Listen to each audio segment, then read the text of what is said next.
नमस्कार, मैं हूं पूजा और आप देख रहे द न्यूज बर्ड। खबरों पर जाने से पहले एक नजर डालते हैं टॉप हेडलाइंस पर। असम के राज्यपाल गुलाब चंद कटारिया पहुंचे उदयपुर। महाराणा प्रताप जबोक एयरपोर्ट पर दिया गया गार्ड ऑफ ऑनर।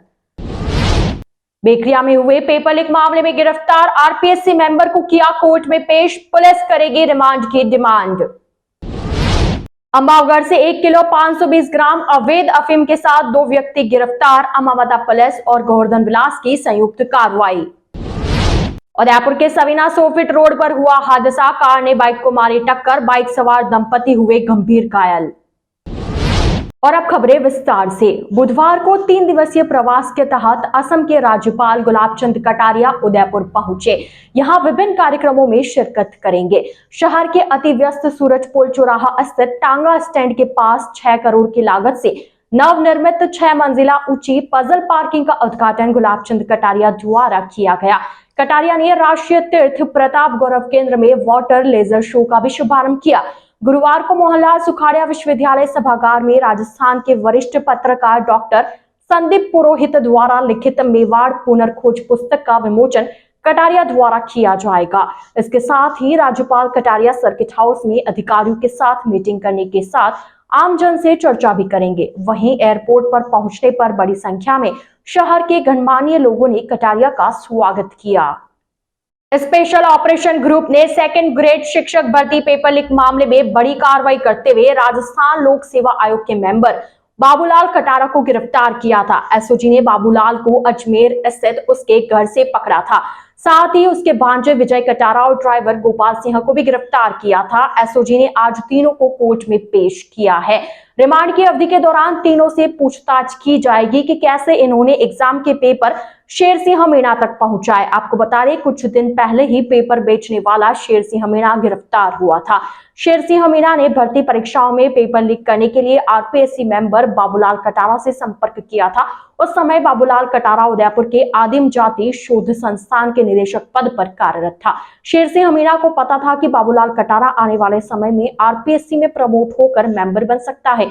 आरपीएससी में सेंध लगाने के लिए वो बाबूलाल कटारा से लगातार संपर्क में रहा। इस दौरान 15 नवंबर 2020 को बाबूलाल कटारा आरपीएससी का मेंबर बना। इसके बाद दोनों की नजदीकी और ज्यादा बढ़ गई। शेरसिंह मीणा ग्रेड 2 भर्ती परीक्षा की तैयारियों के समय कटारा से लगातार संपर्क में रहा।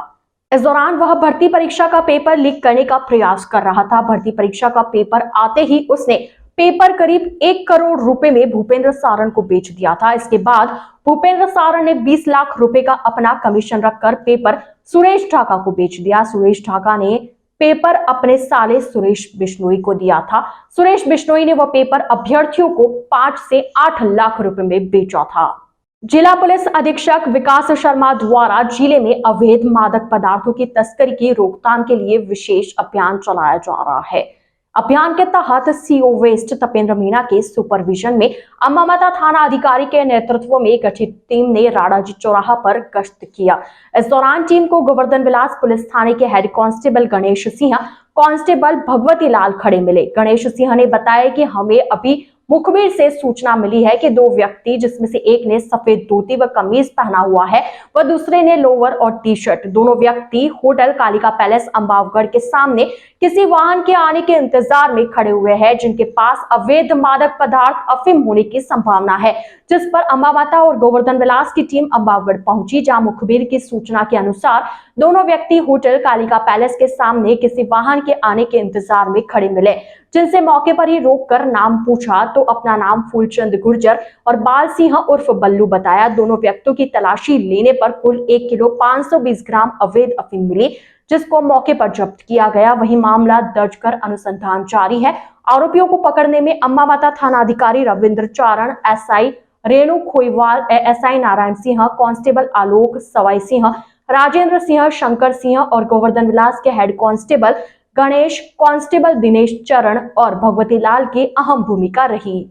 मंगलवार देर शाम उदयपुर के सवीना सोफिट रोड पर एक सड़क हादसा हुआ, जहां तेज रफ्तार कार डिवाइडर से टकराकर हवा में उड़ते हुए रोड की दूसरी ओर जा पहुंची और एक बाइक को जोरदार टक्कर मार दी। प्रत्यक्षदर्शियों के अनुसार कार की स्पीड इतनी तेज थी कि चालक ने अपना नियंत्रण खो दिया और डिवाइडर से टकराते हुए बाइक को चपेट में ले लिया, जिससे बाइक सवार दंपति गंभीर रूप से घायल हो गए। मौके पर लोगों की भीड़ इकट्ठा हुई, जिन्होंने सविना थाना पुलिस को इसकी सूचना दी। वहीं घायलों को अस्पताल पहुंचाया। हादसे में बाइक पूरी तरह क्षतिग्रस्त हो गई। वहीं कार के आगे का हिस्सा भी क्षतिग्रस्त हुआ और कार चालक को मामूली चोटें आई। सविना थाना पुलिस ने मामला दर्ज करते हुए आगे की जांच शुरू कर दी है। शहर के अति व्यस्त सूरजपोल चौराहा स्थित टांगा स्टैंड के पास करीब 6 करोड़ की लागत से नवनिर्मित 6 मंजिला ऊंची पजल पार्किंग का विधिवत उद्घाटन बुधवार को असम के राज्यपाल गुलाबचंद कटारिया ने किया। डिप्टी मेयर पारस सिंघवी ने बताया कि यह उदयपुर की पहली सरकारी हाईटेक पार्किंग है। इसमें एक समय में 86 चौपहिया वाहन पार्क हो सकते हैं। प्रत्येक मंजिल पर 14-15 वाहन पार्क करवाए जाएंगे। प्रत्येक वाहन को पार्क किए जाने वाली जगह के नंबर सिस्टम में दर्ज किए जाएंगे, जिससे वाहनों को चढ़ाने और उतारने में आसानी हो। वाहनों को इस पजल पार्किंग में पार्क करने और उतरवाने में बहुमुश्किल 2 से 3 मिनट का समय लगेगा। सिंघवी ने बताया कि उद्घाटन समारोह में राज्यपाल गुलाबचंद कटारिया, सांसद अर्जुनलाल मीणा, मेयर जीएस टाक, ग्रामीण विधायक फूल सिंह मीणा आदि मौजूद रहे। पार्किंग शुरू होने से सूरजपोल चौराहा के आसपास बेतरतीब खड़े होने वाले वाहन अब नहीं दिखाई देंगे। शहरवासियों के अलावा यहां घूमने आने वाले पर्यटकों को भी अपने अपने वाहनों को सुरक्षित पार्क करने की सुविधा मिलेगी। आज हमारे उदयपुर का सौभाग्य है कि मैकेनिज्म पार्किंग का लोकार्पण हमारे महामहिम असम के राज्यपाल श्रीमान गुलाबचंद जी साहब कटारिया से अपने हाथों से हुआ। ये हमारा सौभाग्य था कि हमने नगर निगम में पिछले बोर्ड के अंदर भी इस प्रस्ताव को पारित किया, लेकिन हमारे स्मार्ट सिटी के सीओ आदरणीय उस समय के तत्कालीन सीओ सिद्धार्थ सियाग साहब ने कहा कि हम स्मार्ट सिटी के तहत कराएंगे। लंबे उतार चढ़ाव के बाद कुछ हमारे लोग कोर्ट में भी गए, स्टे भी लाए, लेकिन हमारे सीओ साहब सांगावत जी ने अथक मेहनत की, प्रयास किया और उसका परिणाम यह हुआ कि आज यह मैकेनिज्म पार्किंग करीबन 6 करोड़ रुपए की लागत से 86 गाड़ियाँ इसमें पार्किंग हो सकेगी और यह उदयपुर के नागरिकों, पर्यटकों को बहुत बड़ा सौहार्द मिली है। मैं उदयपुर की जनता को बहुत बहुत धन्यवाद देता हूँ कि जिनके आशीर्वाद के बगैर यह काम नहीं हो सकता था, क्योंकि हमारे मजिस्ट्रेट, जुडिशल मजिस्ट्रेट साहब ने भी इस चीज़ को समझा कि इस उदयपुर के अंदर पार्किंग की नितांत आवश्यकता है और इसलिए यहाँ पर पुराना टांगा स्टैंड हुआ करता था। आदरणीय रविंद्र जी सिमाली के बोर्ड के अंदर इस टांगा स्टैंड को यहाँ से हटाया गया और उसके पश्चात ये जगह ऐसी पड़ी हुई थी। लेकिन हाँ, पिछले बोर्ड के अंदर चंद्र सिंह जी कोठारी के बोर्ड के अंदर इसको हमने प्रस्ताव को पारित किया और वर्तमान में हमारे महापौर जी टांग साहब के आशीर्वाद से, गुलाब जी भाई साहब के मार्गदर्शन से आज इसका लोकार्पण हुआ है। उदयपुर को बहुत बड़ी सौहार्द मिली है, इसके लिए बहुत खुशी है। टेंडर हम करेंगे, इसका 5 साल का मेंटेनेंस एवं संचालन दोनों ही वह हमारी एजेंसी जो जिसको हमने वर्क ऑर्डर दिया है वह करेगी। हम कोशिश करेंगे कि रेट ज़्यादा नहीं रहे, पैसे रिजनेबल हो, अधिक से अधिक इसका लोग यूज़ करें, जनता इसका यूज़ करे। अगर अधिक राशि रखेंगे तो इसका लोग यूज़ नहीं करेंगे। इसलिए हमारा सोचना है कि जितना खर्चा आए उतना ही पैसा हमारे को प्राप्त हो जाए तो भी वो बहुत है, और पैसा गांठ से भी लगाना पड़े तो नगर निगम निश्चित रूप से लगाएगी, लेकिन लोगों को राहत मिले ये हमारा उद्देश्य रहेगा। द न्यूज बर्ड के इस बुलेटिन में फिलहाल वक्त हो चला एक छोटे से ब्रेक का। ब्रेक के बाद जल्द हाजिर होंगे, आप बने रहिए द न्यूज बर्ड के साथ। हर चीज की इंस्पिरेशन ली। My most awaited day is finally here. Mister perfect से ज्यादा ना परफेक्ट पिक्चर्स का वेट था। कपड़े डिजाइनर, बालों में रेड रोजेस और मेकअप न्यूड, पर गहने माँ जैसे। चमक दादी की और अंदाज मेरी नानी का। इनके नूर का राज बचपन से जानना था। आसपास नहीं तो थोड़ा कुछ इन्हीं के जैसा लगना था, क्योंकि कुछ चीजें आज भी भरोसे से चलती है और अपनों की सलाह से ही तो हर दुल्हन सजी है। अशोक ज्वेल्स, गहने जो बने हैं अपनों से।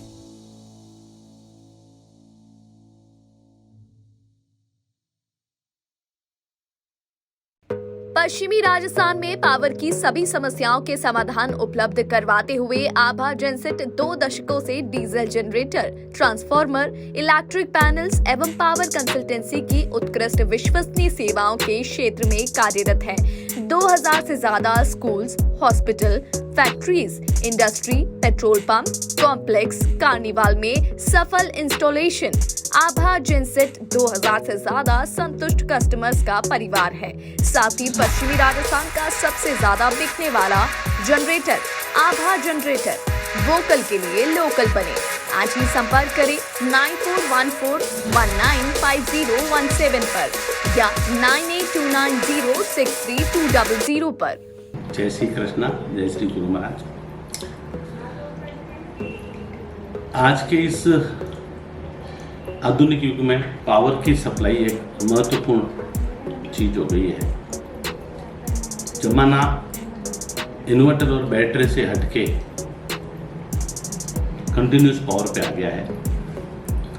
हमारा जो एक्सपीरियंस पिछले 20 सालों से रहा है और टोटल कंपनी के 30 सालों का जो जनरेटर का एक्सपीरियंस है, उसी को देखते हुए अब हमारे पास 2 kVA से लेकर 2500 kV तक के जनरेटर उपलब्ध हैं। किसी भी को साइलेंट जनरेटर की आवश्यकता हो, किसी तरह का पावर कट हो, कंटिन्यूस रेटिंग के लिए जनरेटर की रिक्वायरमेंट हो, तो आप हमसे संपर्क कर सकते हैं।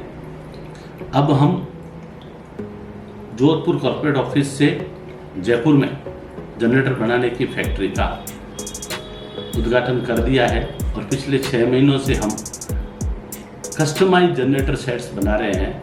जिसको जैसी रिक्वायरमेंट है उसको उसी तरह का जनरेटर बना के देते हैं।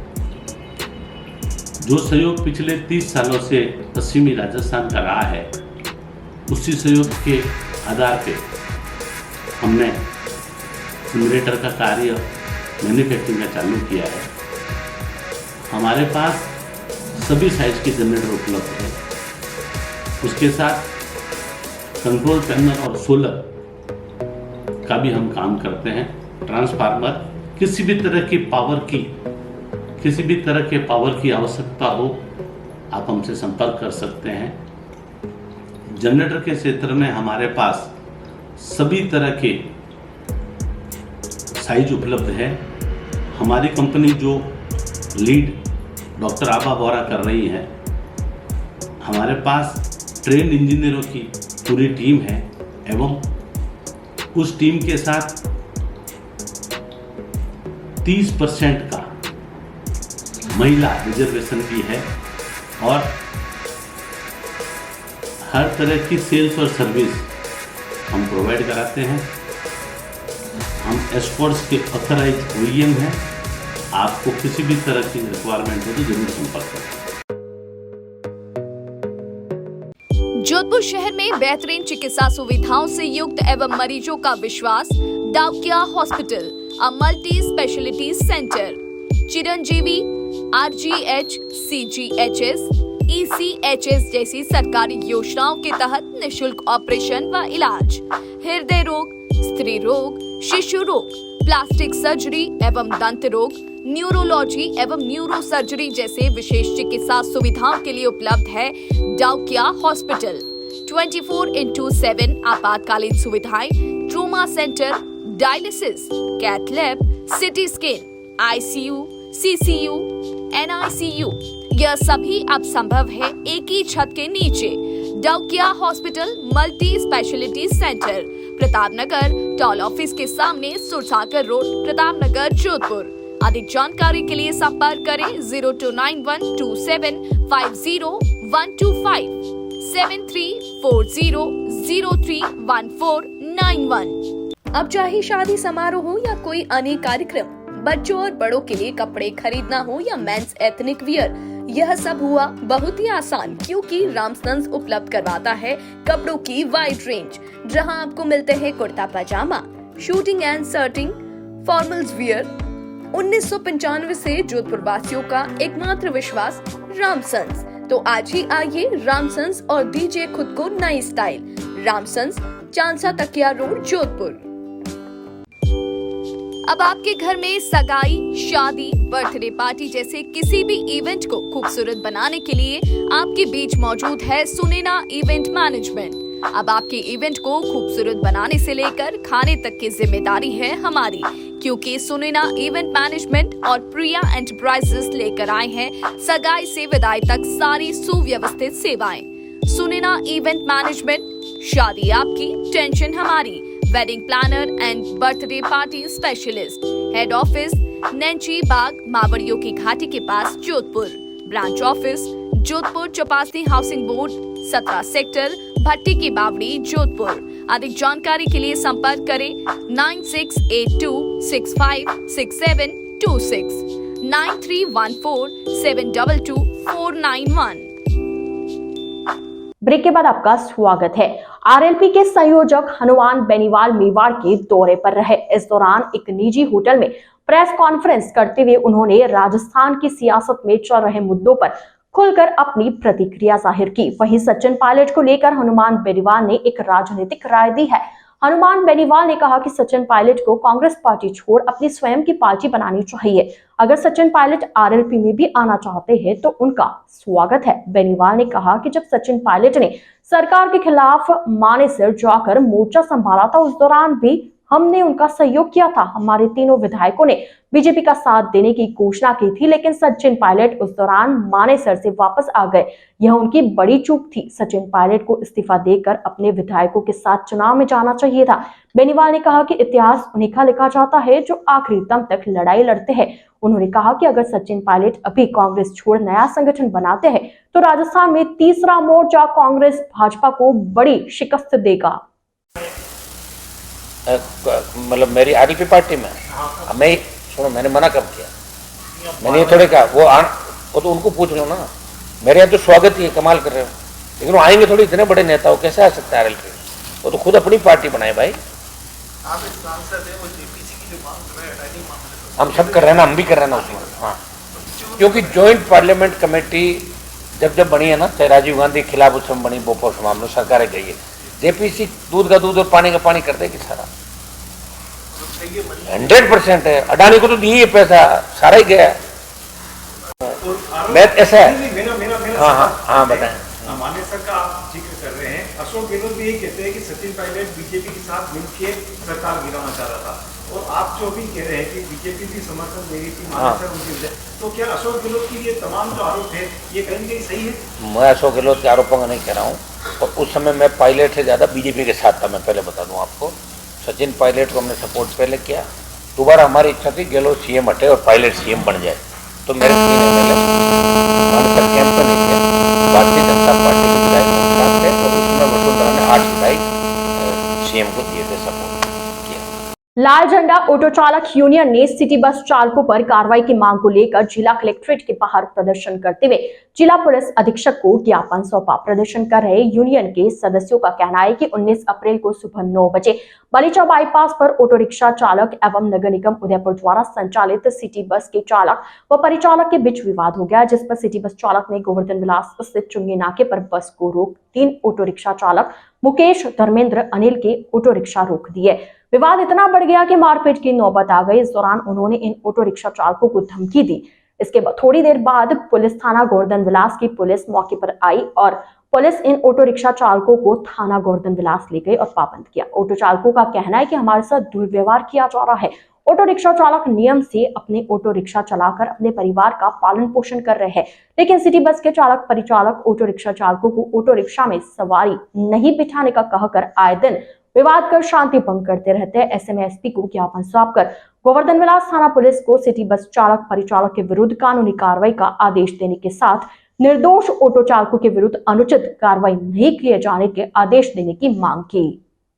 ऑटो चालक गोवर्धन विलास का ऑटो चलाता हूँ। मेरा घर पोषण मेरा ऑटो से ही चलता है, और मेरे कितने भी भाई लोग हैं जो सारे ऑटो चलाते हैं, उनकी किस्तें वगैरह सब ऑटो से ही निकलती है। ऑटो में ऐसा सिस्टम है 10 रुपये 20 रुपये का किराया लगता है। हुआ क्या है ये बता सीधे खड़े। हुआ तो ये है कि वो उनको वहाँ पे स्टैंड पे जाके 2 जनों को समझाया, ड्राइवर और खलासी को, भाई कि आप सिटी बस के आप जो चालक हो अपने स्टैंड टू स्टैंड चलो, तो वो हमारे को बदतमीजी करते हैं, गाली गलौज करते हैं। वहाँ पे हमने कुछ नहीं बोला, हम हमारे रूट पे आ गए। हमारे ऑटो में सवारी बैठी थी 4 गोवर्धन में, वहाँ बलीचा से, और हम बाईपास पे आए। बाईपास पे आने के बाद में वो ऑटो वाला, बस वाला पीछे आके वो बस लगा के फिर उसके बाद में वो बोलता है कि तुम्हारा जो करना जो कर लो। जितने भी 4-5 टेम्पो वाले थे उन्होंने बोला भाई ऐसा मत बोल यार, अपने दिन रात चलना है।